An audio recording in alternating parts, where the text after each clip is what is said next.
Welcome to our event, Women in STEAM, organized by SETS India.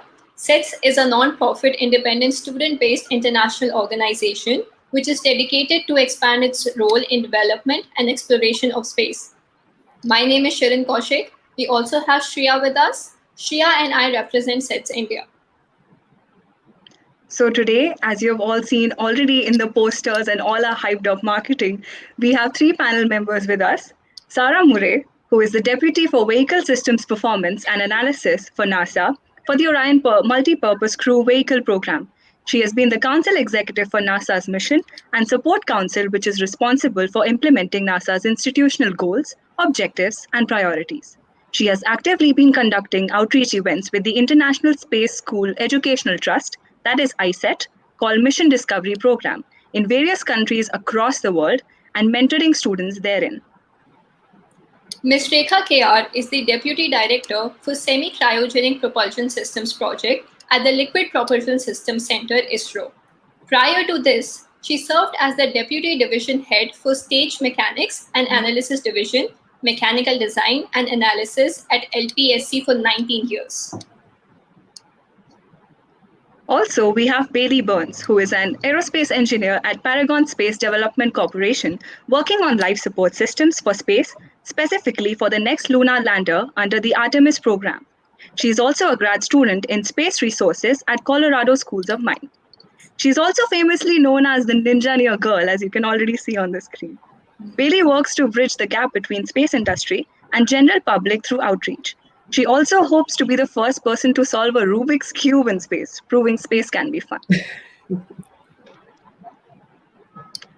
All right, so I think we can begin with a question that is very obvious to the name of the event itself, Women in STEAM. It was STEM earlier, but now as we know, arts is also included. So I think my one question to all of you right away would be, since you have been in the industry for so long, Sara ma'am since 30 years, Rekha ma'am since 20 years, and Bailey is a very young kid right now. So three of you, how have you seen this term women in STEM or STEAM grow through these years? Can we start with Sara ma'am? Yes, you may. First of all, I want to thank you for having me. I'm so excited for participating in this panel discussion.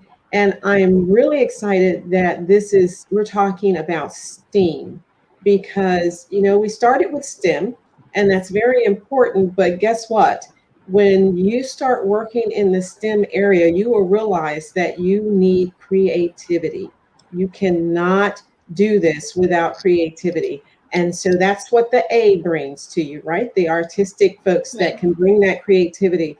Because yes, you may know your math, you may know your chemistry, but you're going to have to think outside of the box when you come into STEM areas. And that creativity is required. It's required. I think that folks feel like we're bringing in folks that like to dance and sing, but we are at the same time, we are still addressing engineers and technologists that can create, that can think outside of the box and bring things together for a team. If you just have an engineer that doesn't have creativity, then all they know is what they were taught, right? And so I think it's very important that you guys we're talking about STEAM today. Thank you, ma'am. That was inspiring. Rekha ma'am, would you like to tell us how your experience has been? Yeah, thank you, Shirin, for the nice introduction, and hi everyone. And let me thank the organizers for giving me this opportunity and congratulate you as well for the efforts that you have taken to spread the ideas of space. And I'm really happy and feel privileged to share this online platform with ma'am Sara Murray and also with Miss Bailey Burns. And to answer your question, I shall tell, basically I'm a mechanical engineer and with a specialization in machine design. And how, you're asking me how I'm seeing as a woman in STEAM. And I shall tell you how I have opened the way to ISRO to be a part of, how did I begin my career. And initially, one question what I have first faced always is how you have become or why you have opted mechanical as your field. like being a lady, whether mechanical is apt for you. And let me start from there. So after the completion of my higher secondary, I had to write an entrance exam for getting an admission for engineering. And there was only 5 colleges at that time in Kerala state. And altogether, there was only 800 seats in 3, you can just imagine. Right. So in 3 different branches, basically civil, mechanical, and electrical. And a few seats were offered for electronics and computer as well. And as per the score I got, the 2 branches offered to me was civil and mechanical. And on discussion with a few senior students considering the subjects of study, I decided to go with mechanical engineering. And at that time, so many comments were there, like a mechanical engineering is not apt for ladies. And the job opportunities were very less compared to this time. And industries were also not preferring ladies. And either teaching or R&D institutions were the possible options then. And getting a job in ISRO also, that was a dream job for the students of my time. And I was not sure whether I will be getting a chance there. So my parents were teachers, and I had a flavor in teaching also. So I decided to go or consider or take my profession as teaching. With that time, I have done my PG, and my PG was in machine design. And one point which I want to add is, when I joined my engineering, the scenario was totally different from when I was coming out after my studies. See, we were exposed to computer that time when I was doing my final semester of mechanical engineering, and I did. Maybe you may feel funny if I say that I was doing my project in AutoCAD that time, by writing some programs in AutoLisp, and we were creating some 2D, 3D drawings there. And that was my project. And we were wondering when few computers came to our mechanical department. And after that, these computers definitely have, it has a lot of scope in the field of design. And after my PG, luckily I got a chance in ISRO. And because my project was also in that is in finite element background, they were actually looking for a person with a machine design as specialization and with some background in finite element analysis, and I got through. So this is my background, and that is how I have come to STEAM, in fact. So in such a stream, I have come that way only. Okay. Oh, I was lost in your story. I felt like it shouldn't get over so soon. Right. Okay, yeah. So yeah. Bailey. Go ahead. Yes, Bailey. So what about Bailey? What about you? Yeah, let's see. I think STEAM is super important. I have no artistic ability. I'm going to just put that out there right now. I can't sing, I can't dance, I can't paint, any of them. So I really love the people that can do that. And I think it's really important as kind of the storytelling aspect of space and the future of space, and making sure we have those people to advocate and inspire to push forward. And I think that's one of the reasons it's so important. And one of my favorite things that I have seen moving forward has been that you see these engineers and scientists that do find their artistic kind of heart, if you will, and they start taking their science into the art. And then you see all these very inspiring artistic people who are getting interested in the science so they can get their art right. So you're really seeing this like all coming together for one big message. And I absolutely love that. Oh, I think this is very interesting that you pointed out that even artists would want to make their art like actually intricate and what is the word I'm looking for? Like factually correct in some sense. And it's so good when you'll actually be able to somehow, include Easter eggs of actual science in your art. What could be better than that? I've got one friend, and he painted Jupiter, and he spent a long time understanding the winds of Jupiter so he could get the swirls correctly. And then, on the Mars rover, they have the little splotch now so that you can get the colors correct of what Mars looks like. Yes, people want to do art correctly. Yeah. And I think I would add also that there are probably many, many engineers and people that are in the technical fields that are artistic. I know Bailey says she's not, But so I work here in Houston, Texas, and the astronauts mostly live here. But our evenings we have lots of fun. We have astronauts who have their own bands. They play musical instruments, they sing, and so we go out sometimes in the evening, and you can see that artistic part of them. And so, like Bailey says, a lot of times that comes together. We may not realize how it's coming together, but it does come together, and we may see it separately sometimes. But I know that when we're actually doing our jobs, that artistic piece of us does come out. Definitely. So, see, when I was a kid, I still remember watching Professor Stephen Hawking's video. And after that, I realized this is it. This is what I want to do for the rest of my life. So, did you ever have that moment? What was that moment when you realized that this is going to be my field? Sara, maybe you can begin. Okay, so let me start with saying that. So I came from St. Louis. My parents did not have high school degrees, so I did not have a whole lot of exposure to engineering and math. However, I knew that when I was in school, I enjoyed math. I thoroughly enjoyed math. I also enjoyed a popular program called Star Trek. And we all love it. Yeah, and so not knowing that this is sort of the life I like, I did not realize that. So I when I joined NASA, I went into the shuttle program, not realizing that I had always enjoyed this. But let me tell you, what really signed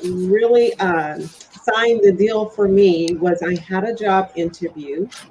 My husband was in the military at the time. We had orders to go to Germany. We were going to Germany. I had just finished school, and I got an invitation to come to Houston to do a job interview. Well, I knew that we were going to Germany, so I wouldn't be able to take the job. But my husband says, you've never been to Houston before. Why don't you just go and practice on your interviewing skills and see what happens? So when I get there, normally, and hopefully everyone knows this, when you are going for an interview, you do some studying up on the company that you're interviewing and all that. Well, I didn't do that because I had planned on taking the job. So I show up in Houston, and people are talking to us and interviewing us, and they kept saying, well, we're going to take you on site. And I didn't know what on site meant at the time. What they meant was they were taking me to the Johnson Space Center. And so we get to Johnson Space Center, and they take us into mission control. At the time, I did not know I was in mission control. And as they started giving us information, I thought, oh my gosh, this is mission control for the space shuttle program. So that evening I went home to the hotel and I told my husband, I says, dear, it's the space shuttle program. And, needless to say, he went to Germany by himself, and I took the job. And so I think my point there is that exposure is really important. And I know that from my background, I didn't have the exposure. All I had was what I could see on TV. The schools, the inner city schools did not have the exposure I think that they should have had at the time. And so the first time that I really saw something that resembled Star Trek was when I was standing in control, and and it just blew my mind. So that's what sealed the deal for me. That was amazing. Yeah. And special thanks to your husband. I mean, Rekha, Mom, he motivated you to go for the interview, right? Yes. That's right. And he had to stay alone in Germany. Yeah, I can tell you that I have told you that how I have come to ISRO. And when I joined ISRO, I was initially put in mechanical design and analysis group. And basically in an analysis division where we were, fortunately that job I liked, and preferred at that time. And the job was structural analysis of launch vehicle components, like design validation, optimization, mass optimization, improvements, all such stuff. And using cutting edge analysis tools, we were what is that? The failure scenario can be recreated. Such kind of really very exciting, and I liked that job very much. And obviously, this simulation studies save a lot of cost, avoiding testing, and also what is that? I have learned a lot, or I could improve my understanding about design through such. Through my experience in analysis and all. And as I told you, for the past 19 years, from when I joined in 1999, after that, till 19 years, I was doing this job only. And after that, I have moved to project. And the main advantage that I see when in project, that you can learn about every aspect of a mission. Mm-hmm. That is for your professional growth. It is really required, and you must have a pretty good idea about each and every technical aspects, including and of course including managerial skill. And from my present experience, what I can tell is the middle level management is really a bit difficult. So I think ma'am Sara will definitely agree to me. Yeah. Yeah, when you are a junior, you are that is what, insulated by your superiors. So if you commit some mistake also, there are people to patch up that. And in middle level, you are answerable both to your technical issues as well as managerial issues, and mistakes will be really glaring in your transition period. So also there are people above you and below you. And if you are a person very much acceptable to your subordinates, definitely you'll not be good for your boss. And in the other way also. So if you are too good to your boss, your subordinates will give a poor remark to you. So that is very obvious, and you should know how to balance between two. Mm-hmm. And other thing is, and we must absorb such facts. And now I am responsible for this semi-cryogenic systems, and which is a developmental project of ISRO.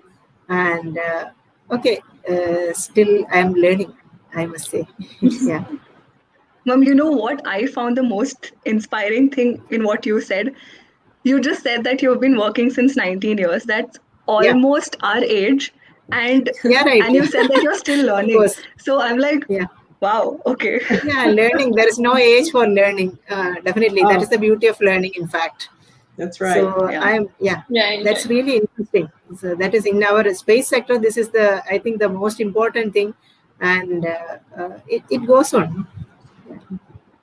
Well, you have to learn, right? Because things change every day. Right.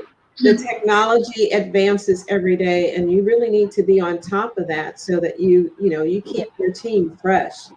Yeah, one specialty is every time we are improving ourselves. So we are targeting for new things. Already the technology is outdated after 1 year, or even after 1 month also it may get outdated. So every time you should sharpen your tools, and you must learn something new, unless it is you can understand.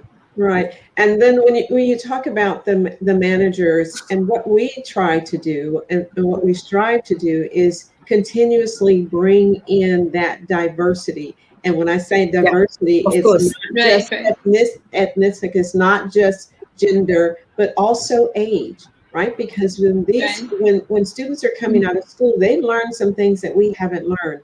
And so to keep your team fresh, you need that type of diversity also. Yeah, absolutely agree to you, ma'am. They're diversified. You must definitely. Then otherwise there is no growth. Mm-hmm. There's no growth, right? Yeah. Right. Bailey, would you like to share your experience with us? What inspired you to get into STEAM? I don't think I have a very traditional route in some senses. I do have a degree in engineering, but growing up, I didn't think I could do the technical things, so I went into writing. So I guess I said I wasn't good at arts. I really love writing and like that kind of stuff. So I guess in that sense, I do have some art in me. But I thought I was going to be a journalist for a very long time. That's what I was going for. Oh. And I happened to get into a very good engineering school. And that's when I was like, oh, I guess we'll see where this takes me. And ever since then, I've been doing what I call I follow I call it a stomach pull. It's kind of like when you're at the top of a roller coaster and like you feel that in your stomach. I felt that way when I was going through college learning, and when I found those things that like I really felt that stomach pull of like, this is what I want, I would keep pursuing that, and it just kept pulling me in the space direction. You know, like I just kept being like, oh, interesting rocket propellant, interesting, and so like that's the direction I kind of got pulled to. I think in general, the one thing that I can like very stands out to me, after college, I was working kind of in the space industry, but not as much as I wanted to be, and I ended up having foot surgery. So I'm sitting on my couch, bored out of my mind, and I was watching a documentary on Netflix, which if you guys haven't seen it, I recommend it. It's called One Strange Rock. It's narrated by Will Smith, and then Chris Hadfield, who's like one of my favorite astronauts, was on there, and he was talking about what it was like to see the thin blue line. And that, like, I was like, that right there, that's what I want to do. I want to go see the thin blue line. I want to help everyone see the thin blue line. And that's how I really got into crewed spacecraft and that kind of thing. Very interesting. And it's funny that you mentioned Chris Hadfield when I talked about the bands. Chris Hadfield. Yeah, I was just thinking about Chris Hadfield at that time. Yes. There's a popular bar out here in Houston where they would play. Yeah. And we wish you a speedy recovery, Bailey. Sorry, say that again. Sorry. Oh, we wish you a speedy recovery. Yeah. So, Bailey, in one of your interviews, you actually mentioned. All right. So, Bailey, in one of your interviews, you mentioned that as a system engineer, we know a little bit about a lot. So, what would be your advice to young professionals? Like, do you think they should directly streamline their field from the early age, or should they try to explore and probably later in their age they should go for a specialization? I think that's such a good point. It's kind of hard for me because I'm only on one side of it. I'm very much the big picture, jack of all trades. We're talking to some very technical people, so I'm sure they can give you some other point of views. But from my point of view, definitely go broad first. I got my degree in mechanical engineering because it was broad, and I used my mechanical engineering to go into aerospace. And I think in general, what you'll find is that the broader you go, the more options you have. And then you follow that stomach pull, and the rest of it kind of comes to light. Like, I know it's very hard to trust that, like, you will find your thing, you will find your passion. But the biggest thing is just finding what that is. And the bigger you are, and as much as you open yourself up to those different ideas and stuff like that, the more likely you are going to find your passion, your one thing. And being a systems engineer, that's weirdly enough, that one thing for me at least, is not necessarily a thing. It is putting all the things together. It is pulling all the little pieces and being like, oh, did you remember that this has to work with this, and piecing it all together like a giant map. Mm-hmm.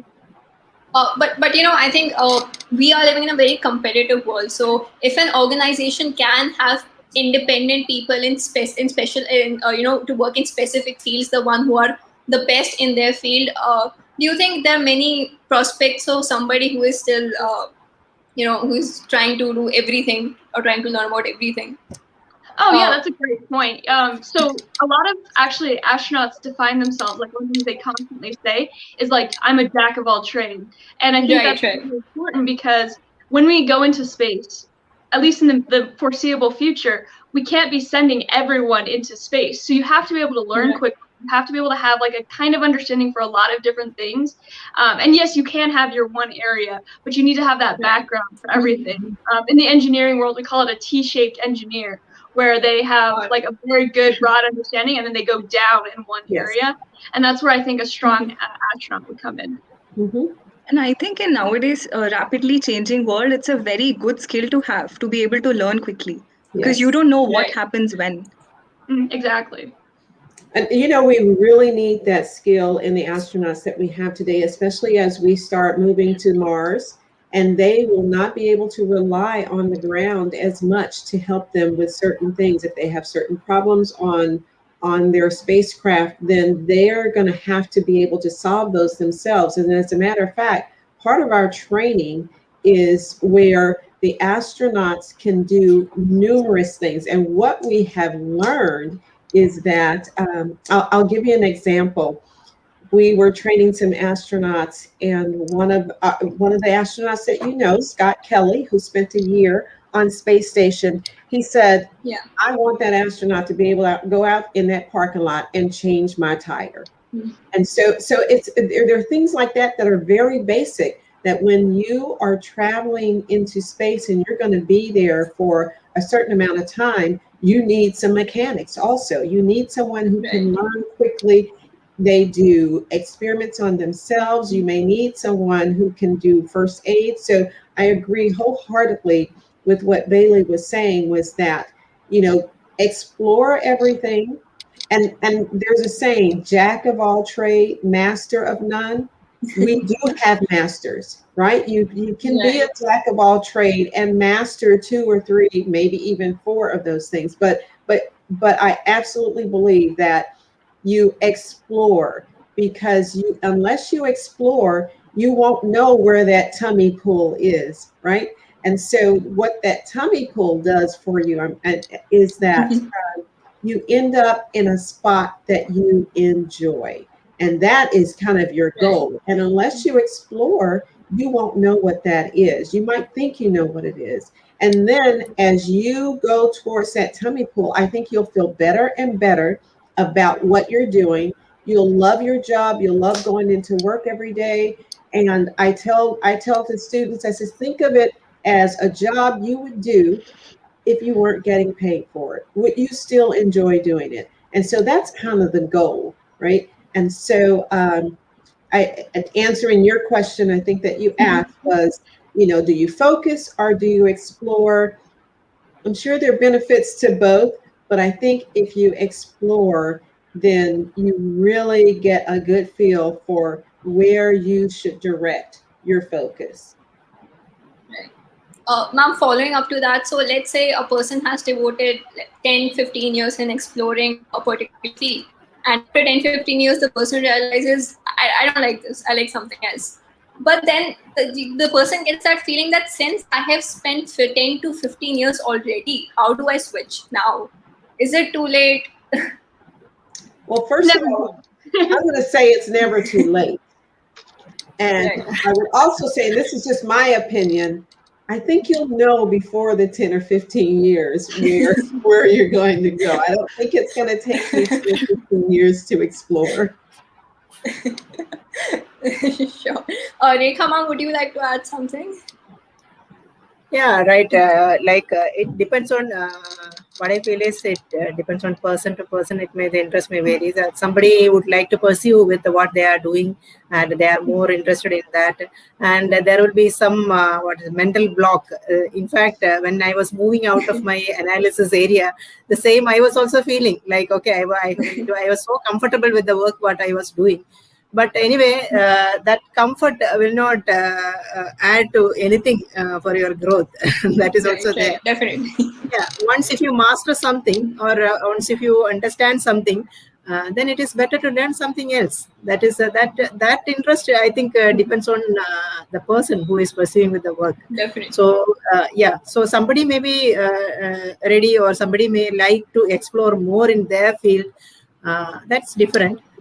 But that is the real scientist, I think. So like a person who is wearing lab coat and doing something in his lab, and he's doing some innovation, and then he's presenting that thesis and getting award, and that is some other kind of level of satisfaction. And so when it comes to ISRO, it is not a kind of job that we do. See, of course, there is a R&D. R&D is there. Right. But R&D is for the purpose of improving the technology that we use. It is all focused or oriented towards our launch vehicle or other space program. So we are not doing any R&D for the sake of R&D, I must say.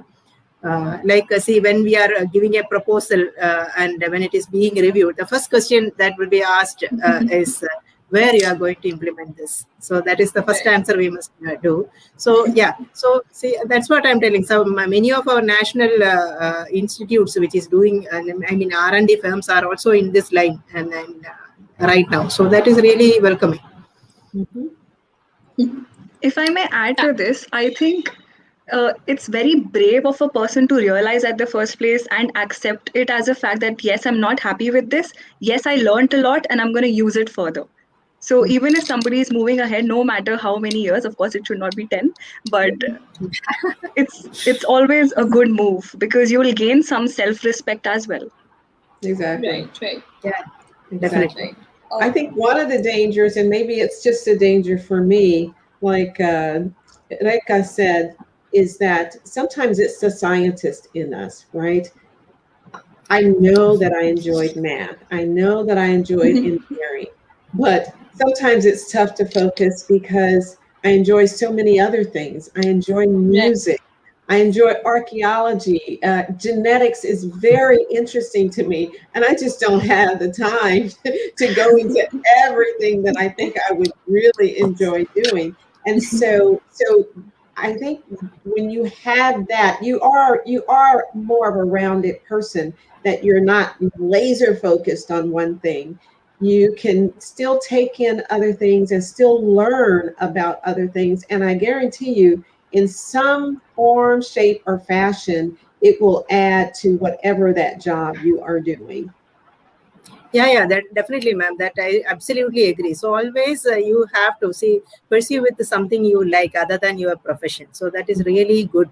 What I mean, so it can be anything. It can be music, it can be dance, it can be some spiritual activities, charity, social science, or it can be even learning something new also. So always you let it go hand in hand, and that is really soothing when you are dull, and it is really productive as well.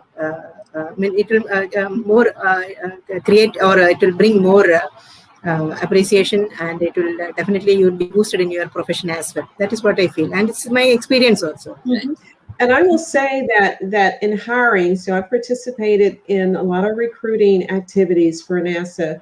And in hiring, we don't necessarily look for that straight A students, because sometimes that straight A student is not the best team player, right? Because they're just so focused on their goal, and don't know how to operate as a team. So we do look for perhaps that B student that had to work every night, to get through school, or that person that was president of whatever club that they were in, that they've done some other things that will help them in a team environment. Yeah, definitely. That is from the childhood itself. You must train your children, and parents must take care of this aspect. I think. See, they should, or parents should bring them up like as a team player only. See, if maybe you are an intellectual, but unless you know how to be with the team, you are a loser. Definitely. That is what I feel. Yeah. Yes, definitely. I think I would just like to say to the audience member, just listen clearly.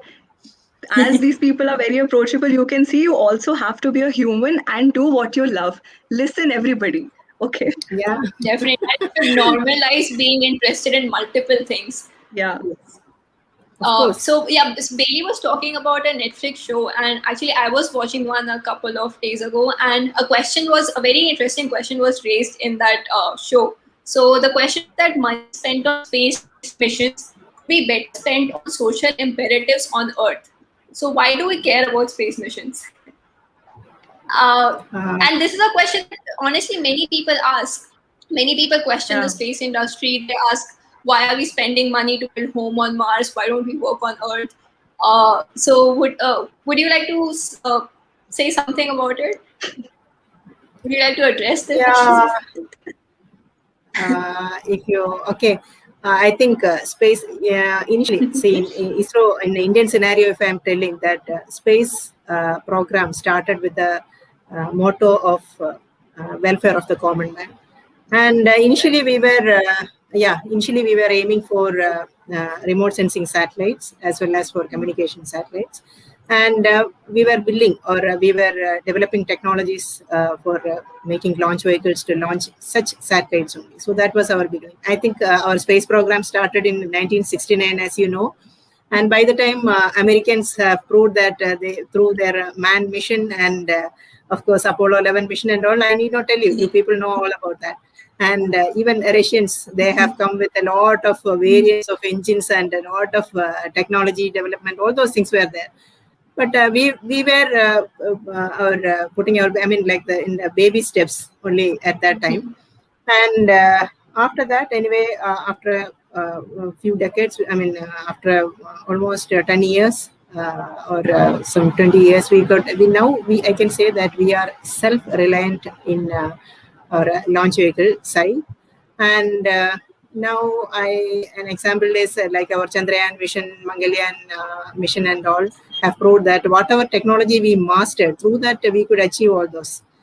And now it is a so that is there is definitely, and everywhere this may be the case, and there is a lot of revenue out of that. And our latest mission, PSLV C51, that is Yes. we launched Amazonia 1, and that is for the study of this deforestation in Amazon forest and all. And we were linked with so many other countries, and with the less cost, we are able to launch satellites, and that is bringing a lot of revenue to our country. So that you young people have the responsibility to send or make people aware that that we are through space, we are earning a lot. And a lot of applications are there, space applications are there, Right. that telemedicine. So all those things, I need not explain to you, all this stuff is available in internet, and you can always, when you spread the message, you can do that. That's it. Thank you, ma'am. It's very important that people should know this, because they think we just send humans to space just like that. Yeah. So, Sara, ma'am, would you like to say something? Well, yes, I would say, first of all, I would ditto what Rebecca said, because there are so many things that we have learned by exploring space. And Right. like I said, if you go out on the internet, you will find that. But a more philosophical way to look at it is there's an unknown out there. We don't know what we're going to learn. We are explorers, and we've learned a lot just because of that curiosity. If you think back, why did the explorers leave their continents and travel across the oceans and find different people and different cultures? You don't know what you're going to find. If you just stay in your one little knothole, then you don't grow. Right. So I think we should be exploring just so that we find out what's out there. We don't know if we'll find something out there that will benefit the human race or benefit the earth. And so we have to explore to be able to find that out. Yeah, right. Okay, manned mission, when you are asking, like, unless we know the space environment, we cannot explore more. So the International Space Station and all, we are it is an intermediate place where we can go. And humans, for the past 20 years, we are doing research on that basis. And like ma'am told, we should know what is there more. Then only we can explore more. Otherwise, for that, such missions are required. Mm-hmm. So that is why we are developing such technologies. That is what I feel. Definitely. Bailey, would you like to say something? Yeah, of course. I think Sara and I need to go get a cup of coffee, because I pretty much always what she just said about, it's in our nature to explore. We are where we are right now because we have this drive to explore. It's part of who we are. And that's usually what I turn to. But I think the other thing I like to talk about is like kind of the biggest thing, it's called the overview effect, that they're like a lot of psychologists are studying that a lot of the astronauts who see the world as one place, they come down and want to unify the world. And I think what you'll find in the space industry is the space people are the most down-to-earth people you'll meet, because they just have this like overall kind of like we're all in this together. And I think bringing that mentality, that's one of the reasons that we need to be doing things in space, is to bring that back down to earth. I think that would help us a lot. And then the other thing is, like, my master's is in ISRU, which is space resources. basically using the resources in space for space, but there's also a lot of benefits for here on Earth, and a lot of the issues we are having, we just need a different way to look at it, and that different angle might be from space. I think I can Thanks, also Billy. add something here, Yeah. that even if we're not talking about space directly, I mean, say if we talk about LIGO, so all the instrumentation that has been developed for it has been used in the medical industry as well, like the mirrors, the lasers, and it has wide applications. Mhm. Yeah, one of my favorite, like I was talking with a group of people, space nerds, whatever, and someone said, do you think people would be asking that question if the cure to cancer was on Mars? And we don't know. Maybe the cure to cancer is on Mars. We don't Maybe, know, right? Exactly. Yeah. So yeah, why would you discount that when you don't know? Definitely, and I'm so glad you mentioned the overview effect. You know, it's actually most space enthusiasts are social idealists. They look beyond regional boundaries. Mhm. So, thank you for mentioning that. All right, so as we were talking, as Bailey coined this term, stomach pull, and then modified by Sara Ma'am called tummy pull, which I really I like. like it. I So- like it. So, as you spoke about this tummy pull, I think you'll also have experienced this in a challenging project that helped you like internalize the fact that yes, even if this is challenging, I'm really enjoying it still. So, what was the most challenging project for you, and what was your role in that project specifically? Could you talk about it? Let's start with Bailey this time. Oh boy. I think my most challenging project has been my entire career, because like I feel like I'm just like, I don't know what's going on. I'm like doing my best, I'm looking at all these different angles. So I think it's a huge kind of learning curve in general. But if I were to narrow in on one, I would say probably the one I'm working on right now, working on the lunar lander. I got pulled into humidity control actually, and it wasn't something I had experience with. It was very, very difficult for me. But through that, I started kind of piecing together where I can benefit. Like I can sit down, I can work through the equations if that's what I really need to do. But when I was looking at it from a bigger kind of perspective, I realized I'm good at saying this needs to be going on here, this is when here, and that's how I started getting into mission ops for the humidity and then into the entire system. So I think the most challenging thing in that perspective was figuring out what I was good at, because it wasn't the problem itself. We have tons of capable engineers in my company to figure out how humidity works in space, but it was figuring out what my place in that was and feeling comfortable with, okay, I'm much better at the mission ops than I am at the technical side of things of like this one little piece. So I think the most challenging thing was figuring out my skill. That's a very unique point. I really, really like that. Right, Very important as well. Very important. But following up to that, so generally, you know, people, they are good at something, but that is not their field of interest. Like there are people who are really good at, you know, let's say sketching, but they're more into something else. Like they like dancing. So in such a dilemma, what do you think a person should pursue? Oh boy. Like, are you saying that people who want to challenge themselves as well, apart from being good at things? I think so. Like in this example specifically, I've learned a lot. I know so much about humidity. Like I never thought I would know this much about humidity, and so I'm really glad I did it in that sense. That I've learned a lot. I've applied it to like real life, not engineering and stuff like that. So I think that's really important. It's kind of that theme we keep coming back to, like staying curious and keep learning and that kind of stuff. But at the end of the day, I think you need to follow what makes you happy. And so, you know, and in my case, what I did was pulled in what I needed to do and turned it into what I know what makes me happy. And you bring the two together. Mm-hmm. Well, thank you. I think they're quite related. If you like something, eventually you will be good at it, right? Exactly. Yeah. Exactly.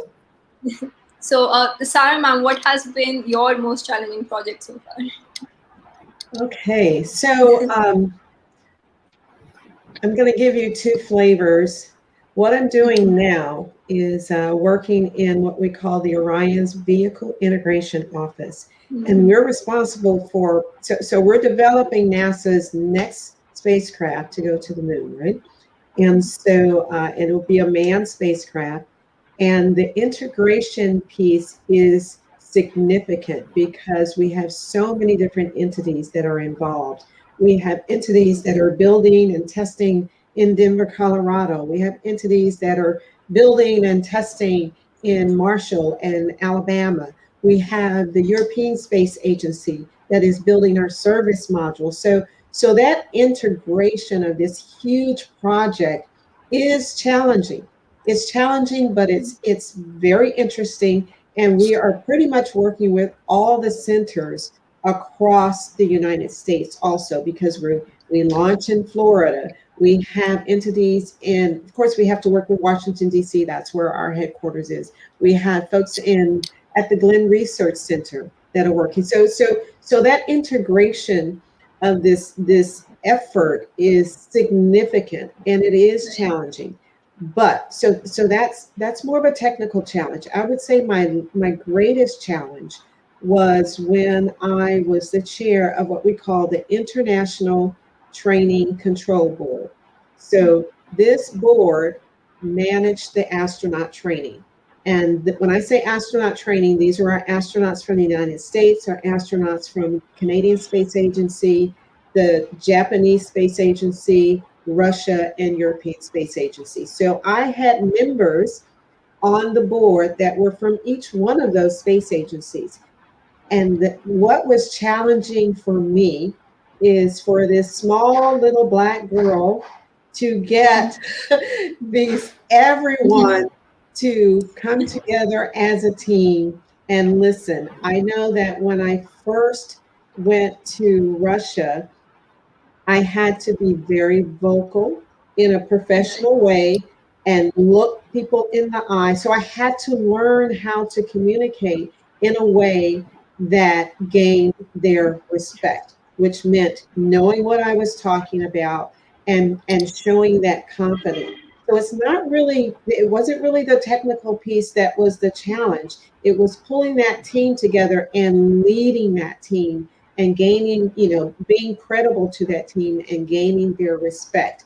And I will tell you that I think that might be one of my skills, because I'll tell you a couple of things that I did. We would have what we call face-to-face meetings. This is where all of us got together twice a year on one side of the planet, wherever that was, and we would have a week-long meeting. So what I decided to do was, at the end of the meeting, we've been very productive, and they used to have a social at the end of the week. What I did was we had the social at the beginning of the week, because what I wanted them to do was start building up a rapport early on before we started conducting our meetings, so people were open and honest and ready to work together. And I will tell you that to this day, it's been almost 10 years since I've done that. I still get Christmas cards. We still communicate, even though we're in different jobs now, that we built up an absolutely great team. But in the beginning, I felt that was my challenge, because there were no other African Americans on that team. And as a matter of fact, I was the only female on the board, but I was the chair of the board. And my Russian counterpart was the co-chair. And I would have to say that I would say I'm pretty proud of the accomplishments that board did, managing all of that astronaut training. So that was a huge challenge for me, and I think I met the challenge. I feel like doing a woo. Really? Right. Really? That's a wonderful map. You're met both in technical side as well as in managerial side. So yeah. And I will tell you too, sometimes one of the things was that we used to always meet. The face-to-faces were always in Houston, Texas. But if you really think about it, if you're always in Houston, Texas, we are not paying for travel. We're not paying for hotels. And I thought that was unfair. And so what I also implemented was a rotation. So during the winter months, I wanted to be in Houston because it's warm. But during the summer, then we would rotate. We would have it in Japan, or we would go to Canada, or we'd go to Germany, or we'd go to Russia. But we would rotate so that each space agency had an opportunity to host the meetings. And I think that not only was it fair, it just pulled everyone in as an equal member on the team.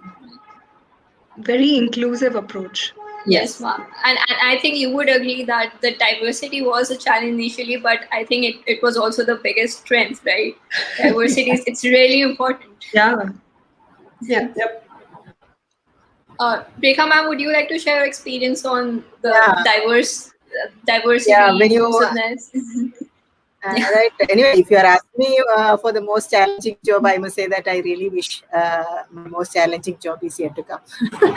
So anyway, yeah. So I have previously some technical experience. What I have had, I shall share it with you. And our GSLVs, early GSLVs were flying with imported cryogenic stage, and parallelly we were trying to develop our own indigenous cryogenic stage, and we were facing a lot of challenges in the development phase because it's a new thing, it's an unknown animal for us, and cryogenic temperatures, a lot of thermal loads. Then I'm telling from structural point of view or mechanical point of view, the load matrix itself was really very complex, that at ground it will be experiencing large thermal gradients, in the sense a lot of thermal transients will be there acting as loads, and this stage should fly when by the time it will be facing aerodynamic and vibration loads as well. So at the same time, I have to make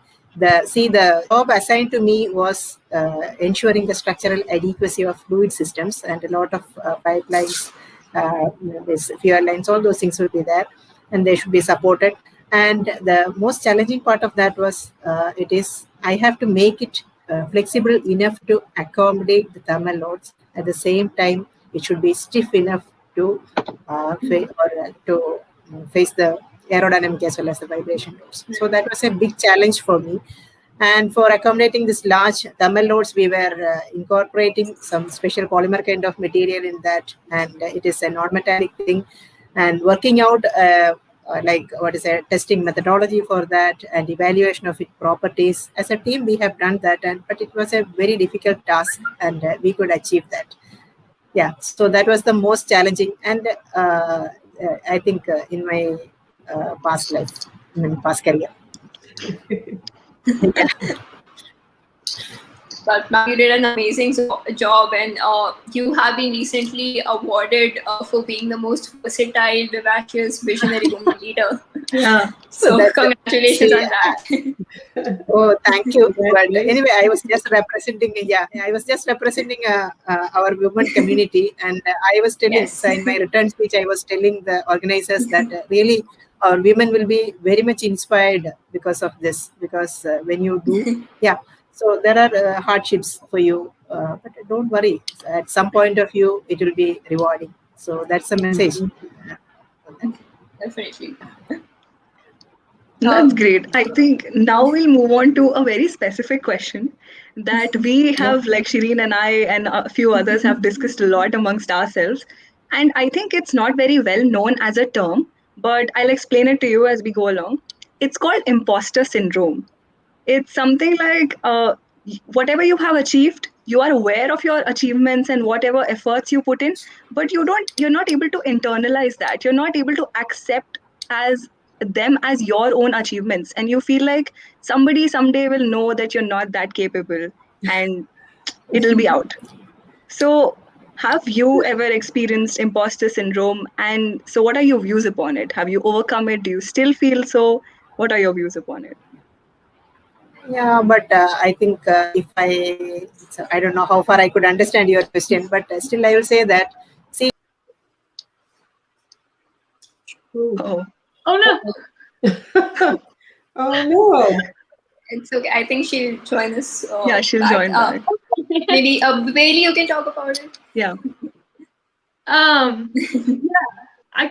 I can go ahead and speak a little bit. I mean, I think I just said it when I was like my entire career has been the most challenging part, mostly because of kind of this feeling of, I don't know, I don't belong. Like I said, I've never been the most technical. I'm oftentimes the only woman in the room. I'm Right. also probably going to be the shortest, so everyone treats me like a kid. So the whole kind of situation in general is very kind of riddled with these kind of like landmines of imposter syndrome. Like you step on this one thing and you're going to feel the imposter syndrome.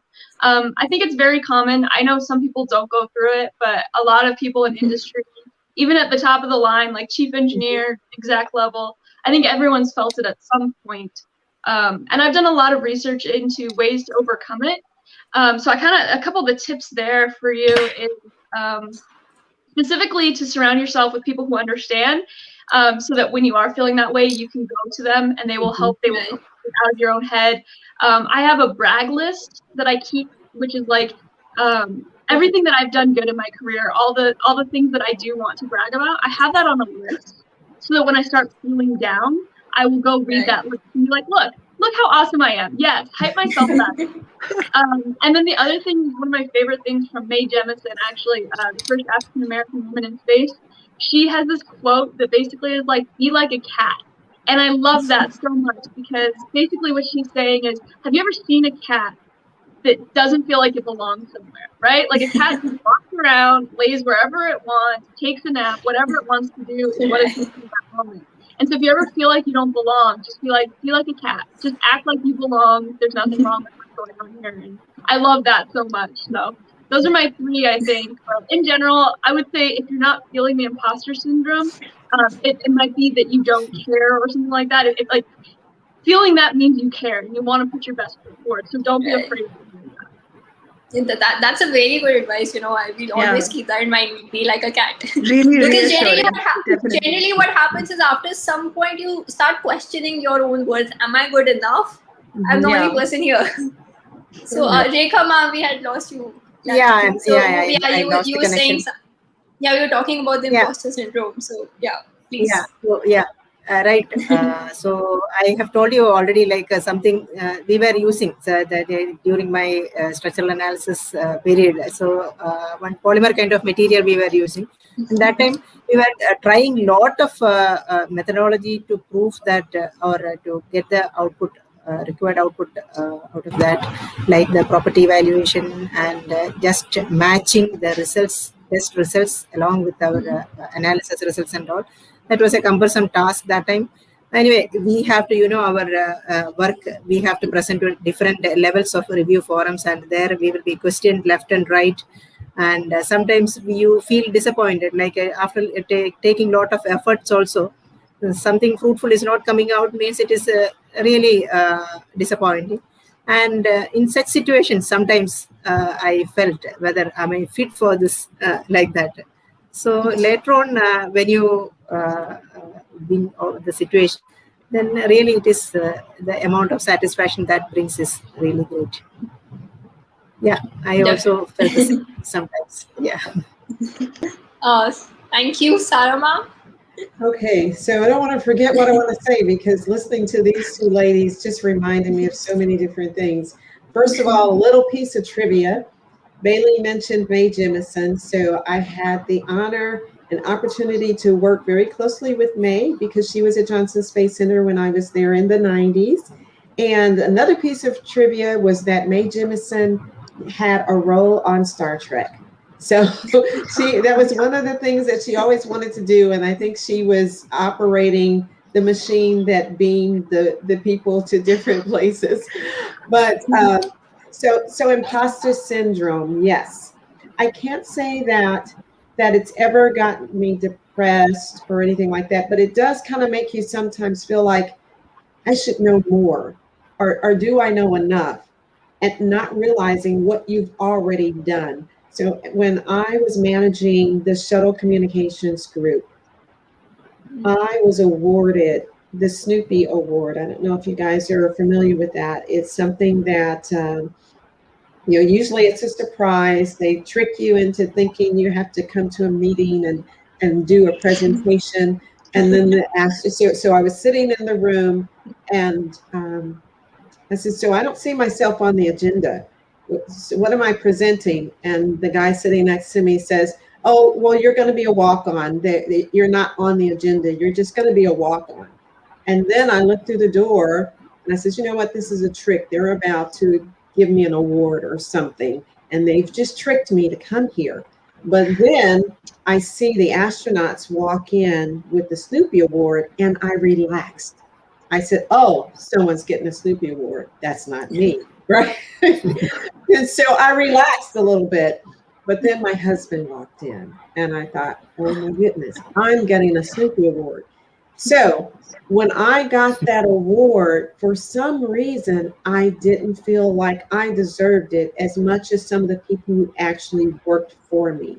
And immediately after that, the same day, I wrote up one of my other team members for a Snoopy Award because I just felt like, surely this person deserves this award more than I do. So in a way, that's sort of that imposter syndrome, is that I didn't feel like I deserved it as much as someone else did.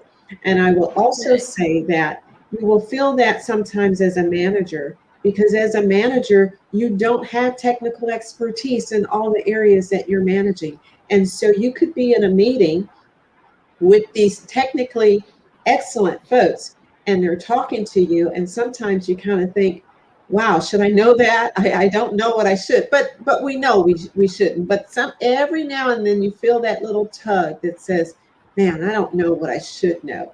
And I will tell you, when I was working with the STEM outreach team in London, ISET, I was just having a conversation with one of the professors there at King's College. And I says, boy, I wish I had done this, or I wish. And she looked at me, it's like, Sara, what else do you want to accomplish? And so you don't know how other people view you, but we're always, I think, harder on ourselves, thinking that we have not accomplished what we should when actually we have. So that has been my experience with imposter syndrome. Surely this is not me sitting here in Houston, Texas, on a panel with these outstanding ladies and being organized by this organization in India.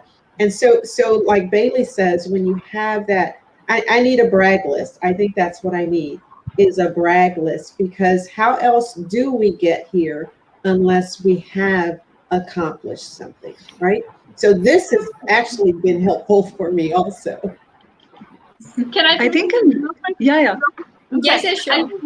Sarah, I think that's a really cool point, that you should use your imposter syndrome in a positive way and start lifting up the people behind you. I love that you went and nominated someone else. And I think that's a really important thing to remember. Everyone's feeling this, so it's your duty to bring everyone. It is. Yeah. I think there were a lot of learnings in your experience. Yeah. I mean, there's so many learnings. I can't even count. There were so many.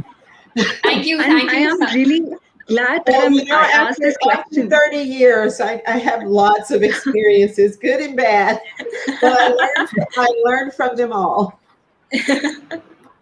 Definitely. I think we were a little doubtful whether we should bring this question up, but then we thought that why not? Because if this is something we are talking about, definitely we would want to know if everybody faces that. And it's really important to own up to it as well. That's how you'll get ahead of yourself. Right. Mm-hmm. Yeah, I'm glad you guys did. It's a good conversation around that. Yeah, it is. Yeah. So I think finally we don't have much time left. So again, we would just like to ask, do you have any general advice for all the space enthusiasts, all the technical people, everybody who wants to pursue a career in STEAM? Not just women, everybody. Just general advice.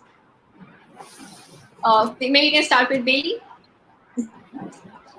I kind of missed a little bit there. It skipped out for me. Can you kind of? She wants you to repeat the question.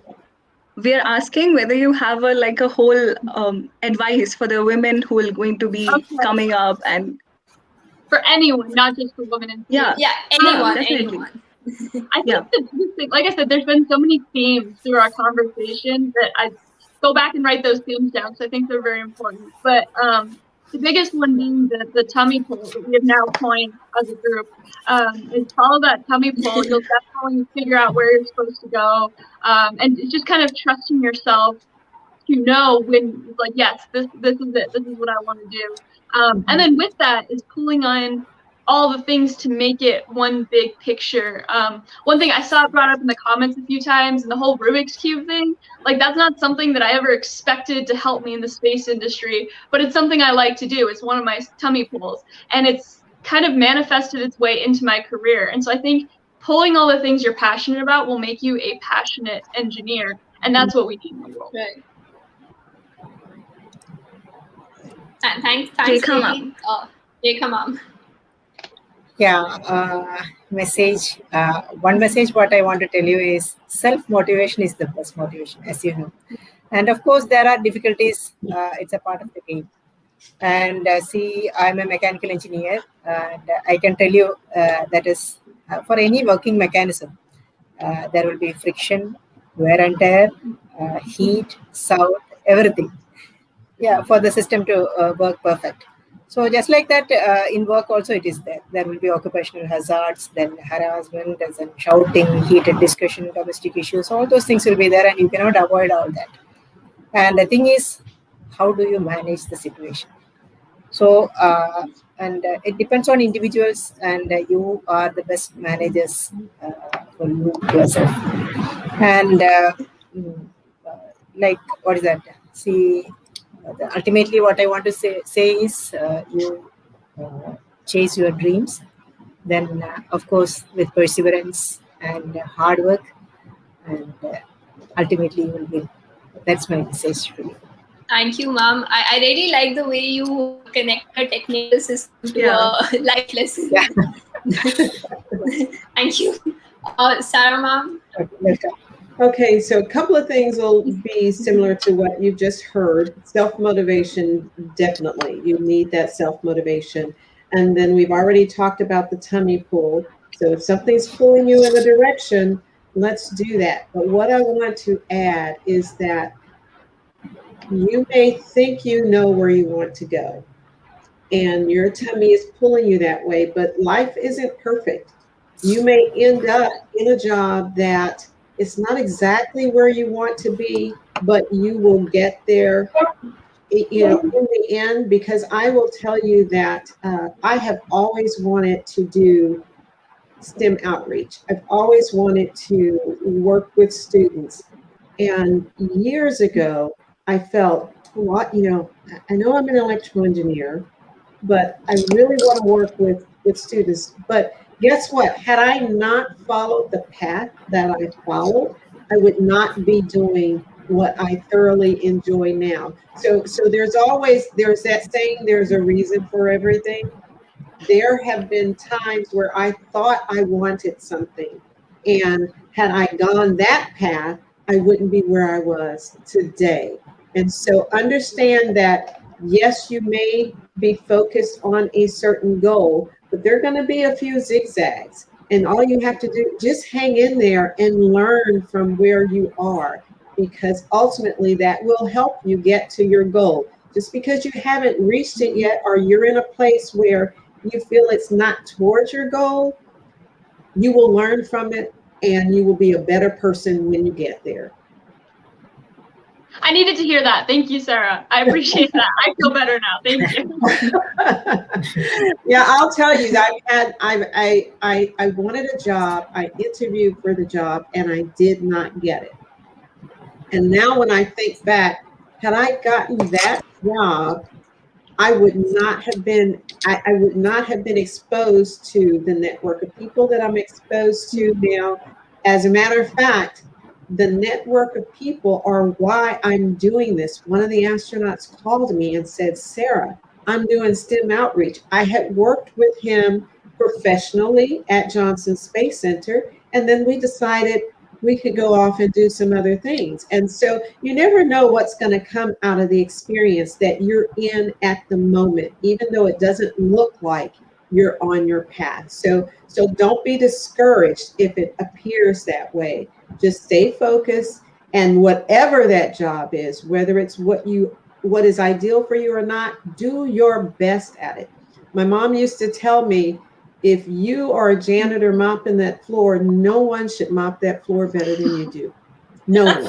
So So whatever you're doing, whether you like it or not, be the best at it. Someone's going to recognize it, and it's going to get you somewhere. If anything, you're going to learn something from it. So that's what I would say. I love it. Me too. Yeah. I think I have a question for Sara, ma'am. Yeah. Following up on the STEM outreach STEAM outreach that you talked about. Yeah. So, what is it about outreach that you really love, and why should people focus more on outreach and getting science to the public? What a great question. Inspiration. So we need to inspire, and that's what I enjoy doing. I get so much out of students, like yourself, who reach out to me and they got something out of it. If it's just one person that says, I needed to hear that. Bailey says, I needed to hear that. That's what inspires me. That's what makes me happy, is that I have inspired someone. And I think it's important that we do that, because some folks need that. Some people feel like they can't do it, or they're not good enough. And so I think it is our job to inspire. So that's something that's really dear to my heart, is inspiration. Even if it's just one person, one child, one man, it doesn't matter. I feel good when I can inspire someone. I think what's coming into my mind right now is, as you said, that astronauts are down to earth because they look from upside, and Right. they see how one altogether we are. I think what STEAM outreach people can do is ask people to look up and then tell them, see how one we are. Yes. Love it. Yeah, so we are having such a great time. Actually, we kind of forgot about the audience. So there's a question for you, Bailey, from the audience. Can you share your experience with the high seas, and what advice or tips would you like to give to the future analog astronauts? Oh yeah. So for those of you who don't know, high seas is essentially it's a space habitat on Earth. So I went and lived in it for 2 weeks in September. We did research partnered with NASA Goddard, researching lava tubes because it's in Hawaii. And so yeah, I basically lived like an astronaut for 2 weeks. I ate tons of dehydrated food, so that's one of my tips. Get ready for dehydrated food. There's a lot of it. But in general, I think the biggest thing I learned from that was how important crew dynamics is, which I think we touched on a little bit with that leadership and diversity, and just kind of what it means to be part of a team. I learned a lot about what goes into crew dynamics and how resilient you have to be to go to space, how adaptable. And so I think it really helps me in my career and the direction I want to go, because I have that experience. And in general, I would say anyone that wants to do this, just go for it, apply, and kind of, like we've talked about, see what happens, follow that kind of trajectory. It's definitely one of those that you're going to be put under a microscope because you're isolated. It's kind of like quarantine, but times 100. You're isolated. You're only with these people. You're living in a small space. So you'll learn a lot about yourself. And I think you just have to be ready for that. Right. Thanks, Bailey. And we have the last question is for Ma'am. Ma'am, could you just tell about your most memorable project at ISRO? Just a Yeah. So earlier I was working for, or mainly my domain is, I have told you that launch vehicle mechanical systems, and we were working for almost all the launch vehicles like PSLV, GSLV, Mark III, all our launch vehicles for that different elements, then components, sub-assemblies, for all that analysis is applicable to everything, So almost all such launch vehicle programs I have done, and each work is definitely it's memorable, and mostly definitely a cryo upper stage, for which I was working, and success of GSLV, definitely it will bring some joy, and that was my most memorable project. All right, so great. Thank you. Thanks to all of you. I just have one more question. Just All one more right, all question right. for Sara ma'am. Yeah. So since we're talking about outreach with you, I think I would like to add one question. So there are a lot of kids, right? Of course, in that because you work with schools and stuff. So tell me about one kid that really inspired you and how. One kid that I inspired, or just one? Who Kid inspired that you? inspired you. In Oh, what who sense? inspired me? Okay.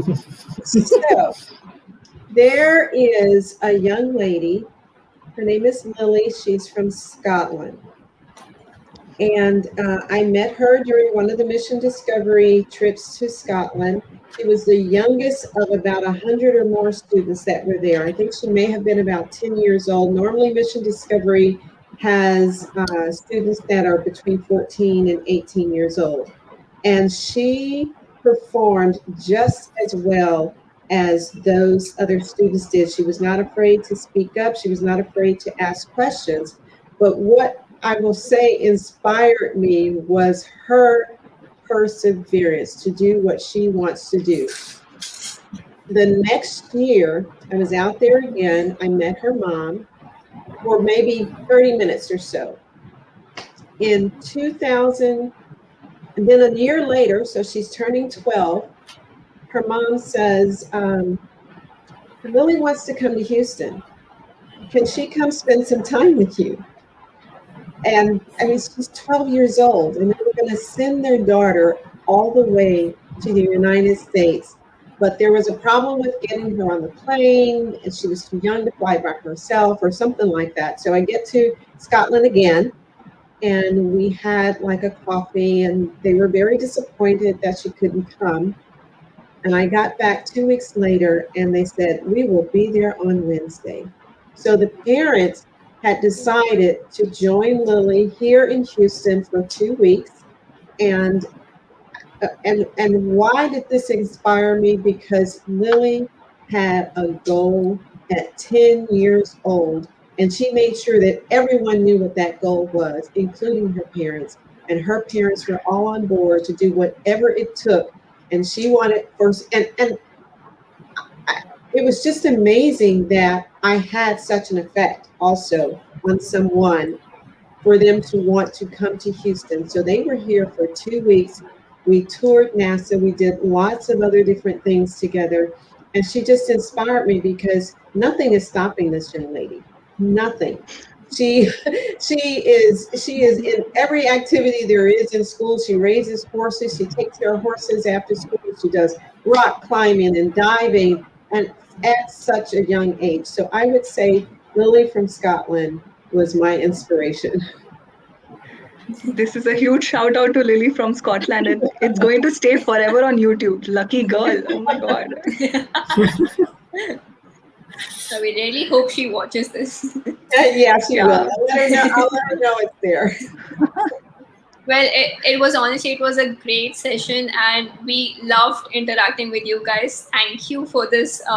Thank you for agreeing to be the panelist for this session. And unfortunately, we have to end it.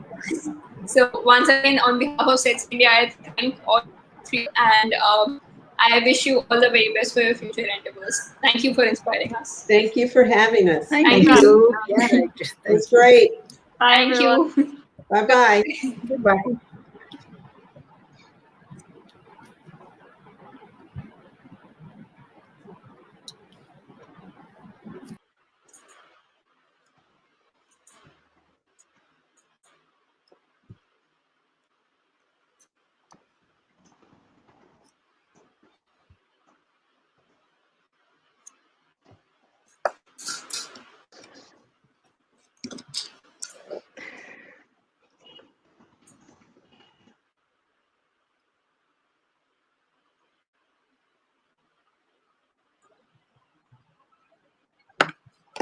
Oh, she left already? Cool, yo. Do I leave? Yeah, you can. I just joined because you guys were not leaving.